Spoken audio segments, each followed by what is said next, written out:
तो मतलब आपके पास फंड होंगे तभी गलियाँ बन रही है। तो जो बीजेपी आरोप लगा रही है आम आदमी पार्टी पर कि उन्हें फंड्स नहीं मिल रहे, तो क्या सिर्फ आपको फंड्स दिए जा रहे हैं और जो बीजेपी के पार्षद हैं उनको नहीं मिल रहे? जनता का तो भरोसा डगमगाएगा ना सर इस चीज़ पे कि एक पार्षद अगर भ्रष्टाचार हो सकता है तो जनता का दिमाग में नहीं आएगा कि बाकी पार्षद भी तो हो सकते हैं। लेकिन लोगों का कहना है सर कि अगर एक तो आपके गली के बाहर आपको शराब मिले, एक अगर आपको 4 किलोमीटर जाना पड़े तो आप फिर भी सोच लेंगे कि 4 किलोमीटर रहने देते, अगर गली में मिल रहे तो आप उठ के किसी भी समय जा सकते हैं।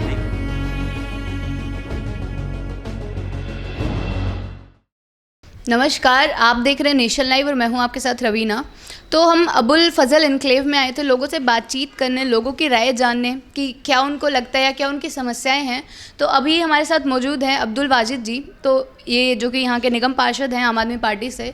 तो जनता ने जो हमें बताया है, जो उनके सवाल हैं, जो उनके मुद्दे हैं, तो चलिए इन्हीं से जान लेते हैं कि इनके क्या जवाब है उन पर। नमस्कार सर। नमस्कार सर, आप 5 साल से पार्षद रहे हैं यहाँ पर, तो पहले तो हम उसी चीज़ से शुरुआत करेंगे कि आपको क्या लगता है कि कितना विकास किया है आपने इस क्षेत्र का? देखिए, मैं ये बताना चाहता हूँ कि वार्ड 102 अबुल फजल इनक्लेव जो वार्ड है हमारा, उसका तकरीबन 95% एरिया जो ना अनऑथराइज कॉलोनी आती है। सिर्फ ओखला गांव एक ऐसा है जो हमारा ऑथराइज एरिया में आता है, जिसमें मतलब पार्षद फंड लग सकता है, जिसमें डेवलप पार्षद कर सकता है। तो ओखला गांव में हमने काम किया है। ओखला गांव की सड़कें या उसके जो बाहर की Tikona park Okhla head main road है वो किया, तिकोना पार्क में काम किया, उसके बाद रामलीला ग्राउंड में और टीटीए, मतलब जो उस दायरे में आता है वो सारे काम हमने किए हैं। बाकायदा सारे रोड 2017 नवंबर में हमने बनाए थे। 2017 से 18 तक वो हमने ओखला गाँव के रोडों को काम किया था। फिर 2019 में जो मेन बड़ा रोड था ओखला हेड से जो तिकोना पार्क जाता है उसे बनवाया। दूसरा 2 गेट वहाँ पे मैंने बनवाया, एक तिकोना पार्क पे जो जामिया से एंट्री तिकोना पार्क की तरफ करती है और एक ओखला गांव में बटला उस कब्रिस्तान के सामने। तो जो भी, और दूसरी चीज़ उसके बाद आप अनऑथराइज एरिया में आ जाते हैं। अनऑथराइज एरिया का डेवलपमेंट का हमारे माननीय विधायक जी ने जो पूरी कॉलोनी में शाहीन बाग हो, अबुल फजल, नई बस्ती, उनमें सारे में काम हुआ है।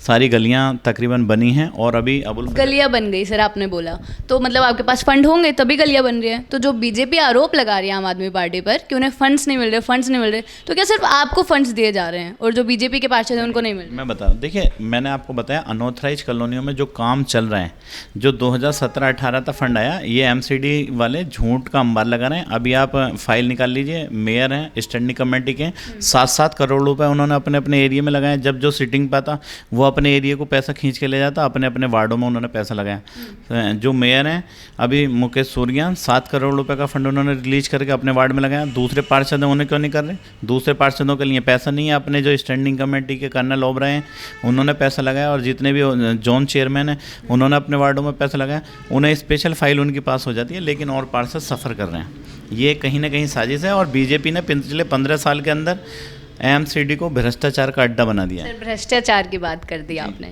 तो भ्रष्टाचार में अभी आपको ही पता होगा 3-4 दिन पहले आम आदमी पार्टी की पार्षद गीता रावत जी, उन पर ही भ्रष्टाचार का आरोप लगा है। तो आम आदमी पार्टी अब किस मुंह से बोल सकते हैं कि बीजेपी भ्रष्टाचार कर रही है? नहीं, भ्रष्टाचार हम 15 साल हो गए सर, उनका फिर सामने क्यों नहीं आया? आपका 5 साल वो पार्षद रही और उनका भी सामने, हम उसके भी खिलाफ हैं। चाहे गीता रावत हो, चाहे दूसरा हो, कोई भी, चाहे आम आदमी पार्टी का कोई भी हो, भ्रष्टाचार के लिए देखिए आम आदमी पार्टी आई है।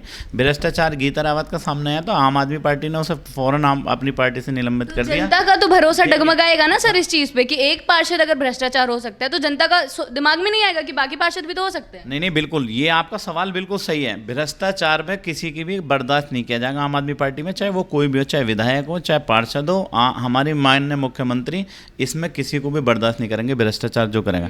दूसरी चीज़, दिल्ली के अंदर जो आप हालात देख रहे हैं, एमसीडी जो चरमरा गई है, जो 4,500 करोड़ का एमसीडी एसडीएमसी का बजट है हमारा, बाकी नॉर्थ का अलग है, ईडीसी एमसीडी एडीएमसी का अलग बजट है मैम।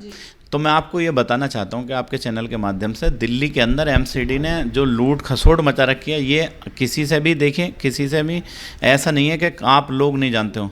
सारी मीडिया, सारे पत्रकार सब अच्छे से जानते हैं कि एमसीडी के अंदर एक डेथ सर्टिफिकेट भी बनाने चले जाओ तो बिना घूस खाए वो भी नहीं बन पाना। अगर सर इतना भ्रष्टाचार है तो फिर 15 साल से बीजेपी कैसे आ रही है? क्या जनता को दिखाई नहीं दे रहा है? नहीं, अभी जनता तो भोली भाली कांग्रेस ने लुटेरी बनी हुई थी। हम आप पिछली बार आए थे, पहली बार था, जनता को क्या कहते हैं जी, बीजेपी को चुनकर भेज दिया, आम आदमी पार्टी आई है।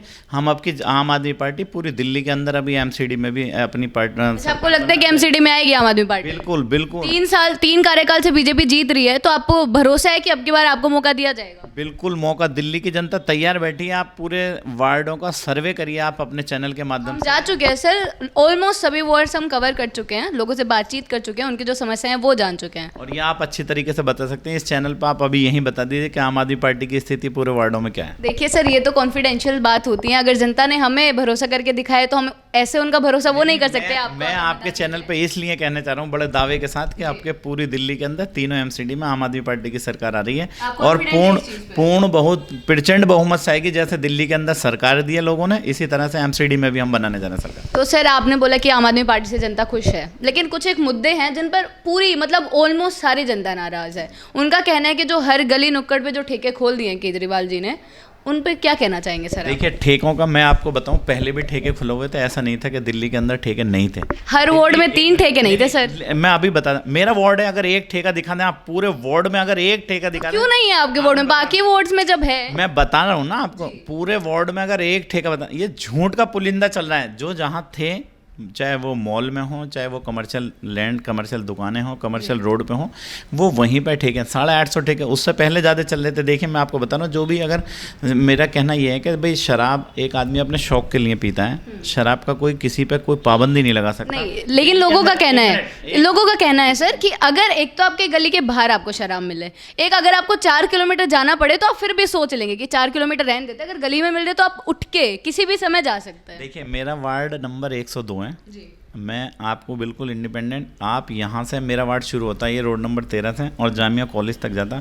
एक भी वार्ड के अंदर एक भी शराब की दुकान नहीं है। ये सिर्फ और सिर्फ झूठ फैलाया जा रहा है कि हर वार्ड में 3 शराब की दुकान है। मैं बता रहा हूँ ना, दावे के साथ कह रहा हूँ, एक भी दुकान नहीं है लिक्वेयर की। आप चेक कर लीजिए कहीं भी। तो सिर्फ आप अपने वार्ड की बात कर रहे हैं सर, हम पूरी दिल्ली की बात कर रहे हैं। देखिए सुनो, आप अपनी जिम्मेदारी, आप, मैं अपने वार्ड की जिम्मेदारी, दिल्ली सरकार की जिम्मेदारी नहीं लेंगे? दिल्ली सरकार की नहीं, दिल्ली सरकार ने जो छोटे छोटे ठेके चल रहे थे, जो छोटे पहले लिक्विड की अलग अलग दुकानें थी, दिल्ली सरकार ने सिर्फ उसमें ये किया कि एक बड़ी एजेंसी को, 2 बड़ी एजेंसी को, उनको लिक्विड की पूरी दिल्ली के अंदर का वो दे दिया। ये है, इसके अलावा कुछ नहीं है। क्योंकि शराब की बात है, शराब के ठेके पहले 1600-1700 जगह दुकान में गलत तरीके से शराब बिक रही थी, उस पर एक्साइज ड्यूटी वगैरह नहीं मिल रही थी। दिल्ली सरकार ने उसे एक एजेंसी को देके और उन्हें वार्ड के अंदर 850 दुकानें खुली हैं। उससे पहले ज़्यादा थी ये लगा। और जो पिंक ठेके खोलने की बात जो केजरीवाल जी कर रहे हैं, क्या आप उसके समर्थन में हैं पूरी तरह से? नहीं, हम कोई समर्थन नहीं। पिंक ठेके कौन से? पिंक ठेके का मुझे जानकारी नहीं है कि आप। पिंक ठेके वो महिलाओं के लिए खोलने की बात कर रहे हैं, जिसमें उन्होंने बोला कि 30%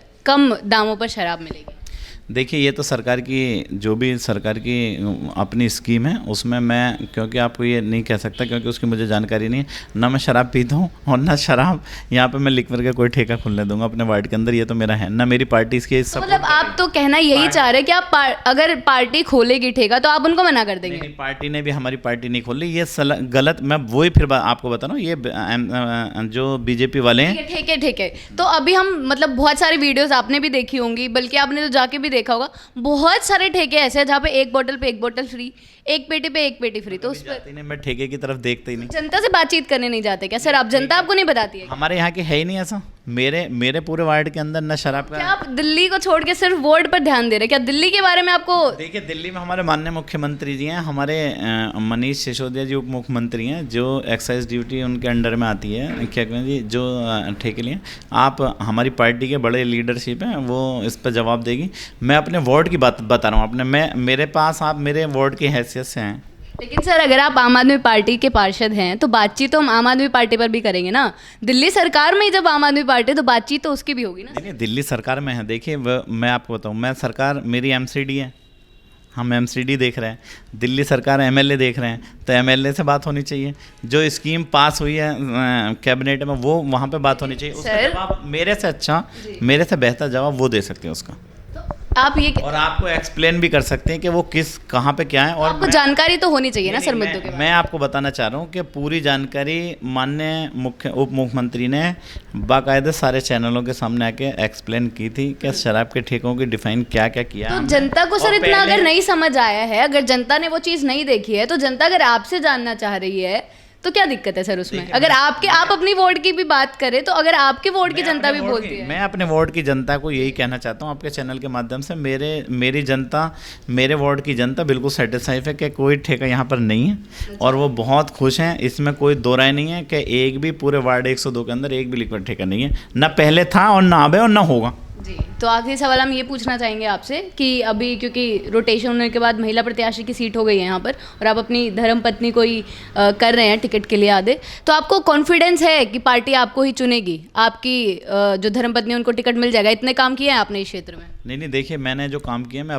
अपने काम को लेकर ही और पार्टी से अपनी वाइफ के लिए टिकट मांगूंगा, क्योंकि रोटेशन हुआ है और जो भी और लोग भी टिकट मांग रहे हैं। पार्टी का डिसीजन होगा वो सर माथे, उसमें अगर आपकी धर्मपत्नी को नहीं भी मिलती है तो फिर भी? नहीं, पार्टी के साथ हैं, पार्टी के सच्चे सिपाही हैं। 2013 से लगे हैं पार्टी के अंदर भ्रष्टाचार को मिटाने और एमसीडी में चुनाव में आए थे। उससे पहले राजनीति में नहीं थे, सिर्फ माननीय मुख्यमंत्री अरविंद केजरीवाल की राजनीति देख के आम आदमी पार्टी को ज्वाइन किया था और उसी में लगातार पहल उसी के लिए कर रहे हैं कि कभी भी भ्रष्टाचार और जो हम अच्छे से अच्छा पब्लिक को कर सकते हैं वो करें। अभी दूसरी बात ये कि अब रोटेशन आपने बात करी है कि लेडीज सीट का, मैंने भी अपनी वाइफ का लिए टिकट मांगा है पार्टी से, और भी लोग अपनी पार्टी से अपनी वाइफ के लिए टिकट मांग रहे हैं और महिला कार्यकर्ता जो भी हैं, मतलब महिलाएं अपने टिकट मांग रहे हैं। तो मुझे पूरी उम्मीद है और पार्टी के साथ पार्टी सर्वे करा रही है, जहाँ भी होगा उस पर हम पार्टी के साथ हैं, उसमें कोई वो नहीं है किसी भी तरह का। जी, बहुत बहुत शुक्रिया आपका हमारे साथ बनने के लिए। तो ये थे हमारे साथ अब्दुल वाजिद जी, जो कि अबुल फजल इनक्लेव से पार्षद हैं। जो जनता के सवाल थे वो हमने इनसे पूछे, इनके भी जवाब हैं। अब जनता तय करेगी उनको पसंद आया इनका 5 साल का काम या क्या भी है, वो हमें चुनाव में पता ही लग जाएगा जब जनता अपना कीमती वोट देकर जिताएगी अपने पार्षद को। ऐसी ही जानकारियों के लिए बने रहे हमारे साथ। कैमरामैन मनीष त्रिपाठी के साथ मैं रवीना।